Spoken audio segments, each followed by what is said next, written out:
Ukraine vs. Russia by Thomas Miller, Andy Bergeson, and Maxwell Burks. We are doing our report on Russia vs. Ukraine because it's currently a huge thing. Russia has been slowly moving into Ukraine because they want to regain land they lost in the Cold War.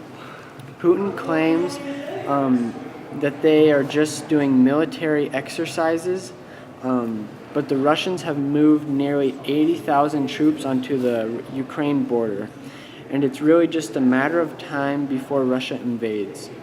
Ukraine doesn't really have any experience with war, and they're just used to peace.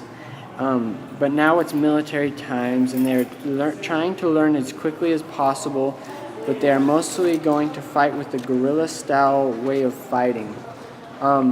In some interviews, they showed some of the news, the kind of weapons they have, armored carriers mounted with heavy machine guns dug into the earth and camouflaged with birch trees. But they really have nothing to compare to, the Russian tank force that would really just destroy any of their defenses and trenches. And currently 75% of their troops are defected or went AWOL when the Russians moved in, and they don't expect help from any other country. U.S. and Europe have been shrinking from the fight, and so they really just have been depending on a ragtag band of civilian volunteers who know they could be the first and last and even the only line of defense if Moscow rolls into the corner of the northeast Ukraine.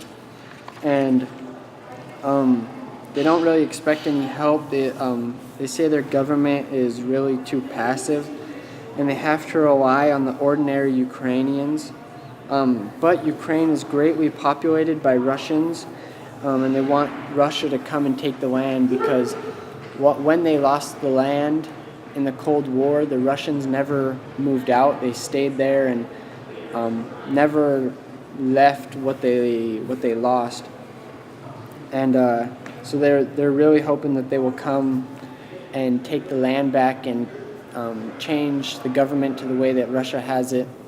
And President Obama said, "If we define our interests narrowly, we could look the other way. We face no direct threat. Our economy is not deeply integrated with Ukraine. Our people face no direct threat." And Obama is really scared to enter into the war. He doesn't really want to help Ukraine because Russia claimed to change their way of money, which would completely destroy our economy. And our economy is already bad enough, so he doesn't really want to get into a war that could make our economy crumble. And so Obama's kind of been staying back and just kind of watching what Putin does, but he doesn't really want to get into the war. And that's all we have.